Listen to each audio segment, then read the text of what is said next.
Hello everyone, आज मैं आप लोगों से डिस्कस करूंगा कैसे आप अपने यूजीसी नेट की परीक्षा में अच्छा परसेंटाइल हासिल करके नेट और जेआरएफ दोनों को पास कर सकते हैं।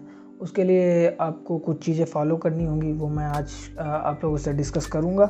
सो जो लोग भी नए हैं इस चैनल पे, मैं उनसे अपील करता हूं कि प्लीज़ सब्सक्राइब कर लीजिए इस चैनल को, क्योंकि मैं नेट, यूपीएससी और ऐसे कंपटीशन एग्ज़ाम्स की तैयारी के तरीक़ों को लेकर वीडियोस बनाता हूं। अगर आप यूजीसी नेट प्रिपेयर कर रहे हैं, जैसे कि मैंने यूजीसी नेट का हिंदी विषय से एग्ज़ाम दिया था, सबसे पहले आपको बताना चाहूँगा कि कुछ चीज़ों का आपको विशेषकर ध्यान रखना है। जब आप अपनी तैयारी शुरू कर रहे हैं, सिलेबस को उठाएँ, सिलेबस के हिसाब से ही तैयारी करें, क्योंकि मैं बहुत से ऐसे लोगों को जानता हूँ जो उन विषयों में बहुत परिपक्व हैं, बहुत ही ज़्यादा ज्ञान है, उनके पास ज्ञान भरा पड़ा है, लेकिन उनके नेट नहीं क्वालिफाई हो रहा है। उसका मेन रीज़न ये है कि उन्होंने सिलेबस के अकॉर्डिंग पढ़ाई नहीं करी है।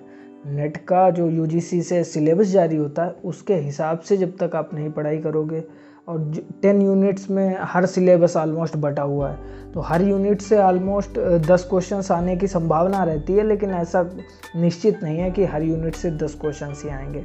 तो आप सिलेबस पढ़ें और सिलेबस के अकॉर्डिंग ही तैयार करें, उसके हिसाब से ही पेपर बनता है। अगर आप उस विषय के प्रकांड विद्वान हैं, तो ये ज़रूरी नहीं है कि आप इस विषय के नेट के एग्ज़ाम में भी बढ़िया से परफॉर्म कर पाएँ। क्योंकि जैसे मैं हिंदी की बात करता हूँ, अगर आप हिंदी के प्रकांड विद्वान हैं, उसके बावजूद भी जो उपन्यास, कहानियाँ और नाटक, आलोचना इसमें लगी हुई हैं, वो आपको स्पेसिफिक पढ़नी ही पड़ेंगी और पेपर में उन्हीं से पूछेंगे। किसी भी एग्ज़ाम का सिलेबस इसीलिए होता है कि उसके हिसाब से ही पेपर एक रूपरेखा बनती है कि आपको क्या पढ़ना है, क्या नहीं।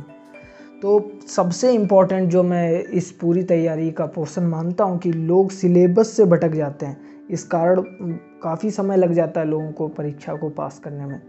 दूसरी जो सबसे इम्पॉर्टेंट चीज़ है, प्रीवियस ईयर क्वेश्चंस लगाओ, उससे आपको पता चलेगा कि किस तरह से क्वेश्चन बनता है, उस हिसाब से आप पढ़ाई करोगे, क्योंकि आप सब कुछ नहीं पढ़ सकते। जो ज़्यादा डीपली पढ़ने हैं, उन पॉइंट्स को आपको समझने में प्रीवियस ईयर क्वेश्चन पेपर ही मदद कर पाएंगे।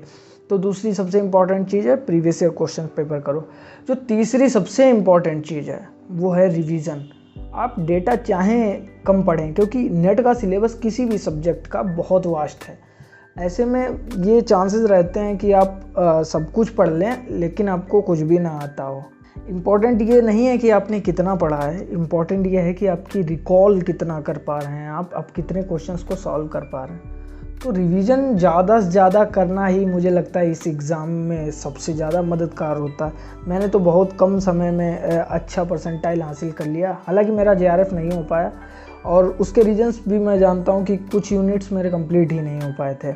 तो मेरे हिसाब से आपको 3 चीज़ें याद रखनी है, सिलेबस के अकॉर्डिंग पढ़ें, दूसरी चीज़ आपको ढेर सारा रिवीजन करें, और तीसरी चीज़ सारे यूनिट्स से एक बार गो थ्रू हो जाएं। Thanks for watching this video. जय हिंद।